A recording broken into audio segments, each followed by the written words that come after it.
안녕하세요. 책 쓰는 인공지능 전문가 차석호 작가입니다. 제가 오늘 이야기할 주제는 AI로 대체되지 않는 삶을 살려면 어떻게 해야 되는지에 대해서 얘기를 해볼 텐데요. 제가 이 강의를 촬영하기 전에 물건을 살 일이 있어가지고 다이소에 들렸어요.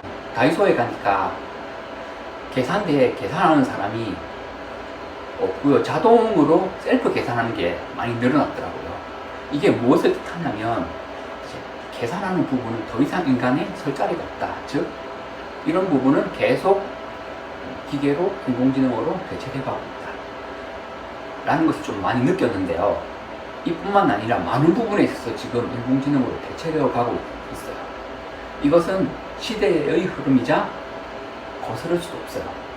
이런 시대적 상황에서 우리는 인공지능에 대체되지 않는 삶을 살아야 돼요. 그러면 대체되지 않는 삶을 살기 위해서는 무엇을 해야 하느냐?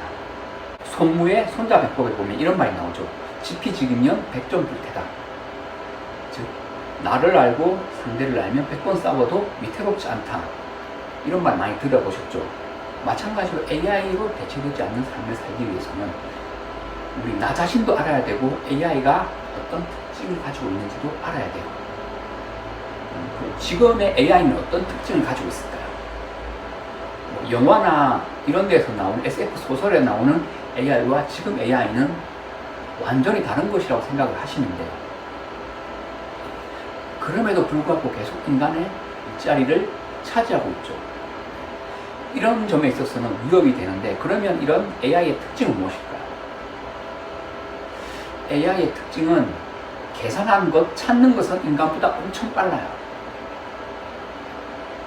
자료를 찾는다는 것이 빅데이터를 이용해서 자료를 찾는 거 1초도 안 걸려요. 계산하는 거 엄청 빠르죠.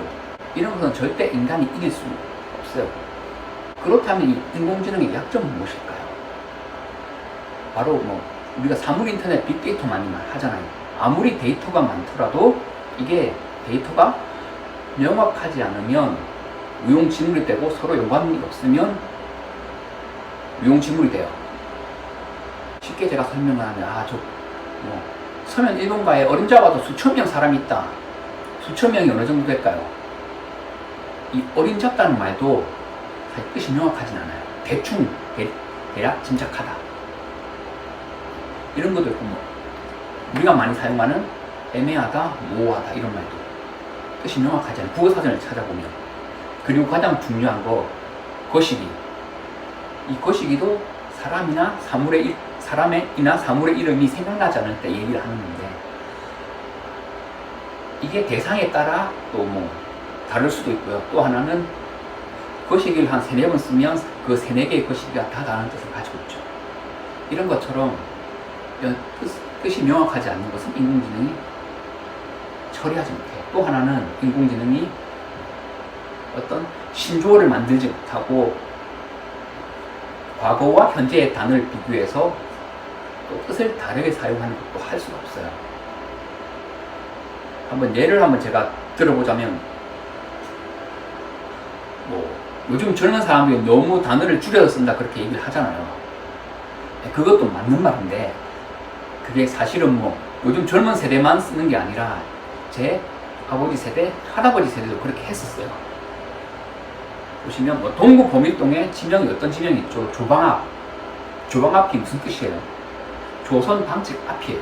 예전에 조선 방직이란 큰 회사가 있는데 그 앞이란 뜻이 지금까지 이어져 내려오고 있어요. 그런데 조선 방직 앞 너무 기니까 조방앞. 그리고 지금 센텀시티에서 광안대교 넘어가는 곳, 거기 보면 지금은 올림픽 교차로라고 하는데 예전 지명이 뭔지 아세요?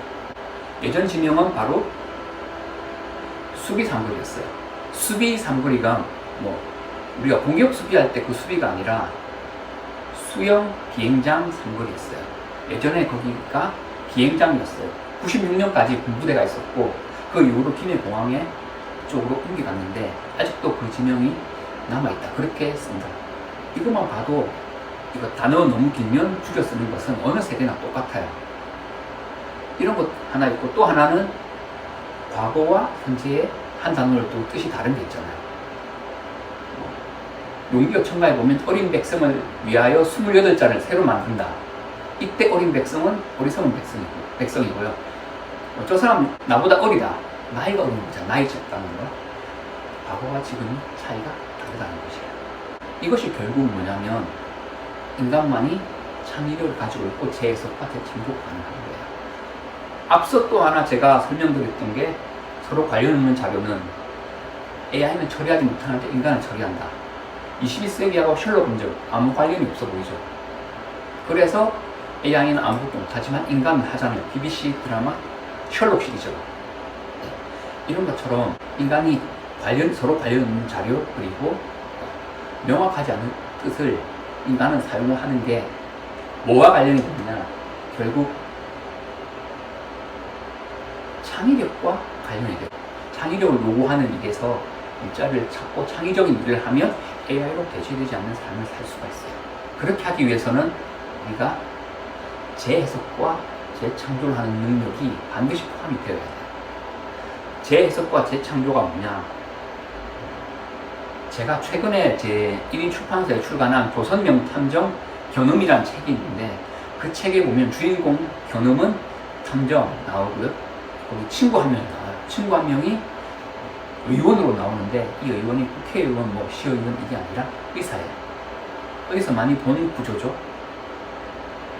탐정과 의사. 작가가 셜록 홈즈를 참조해서 만든 거예요. 그래서 셜록 홈즈를 재해석해서 조선의 상황에 재해석해서 재창조를 한 거예요. 이런 것처럼 재해석과 재창조가 가능한 것이 인간만이 할 수 있기 때문에 이런 부분을 일을 하면 AI로 대체되지 않을 수 있다. 이렇게 대체되지 않을 수 있습니다. 그러기 위해서는 뭐가 중요하냐? 바로 인간과 AI가 어떤 차이가 있고 어떤 부분에 강점이 있고 어떤 부분에 약점이 있는지 정확하게 아는 것이 중요합니다.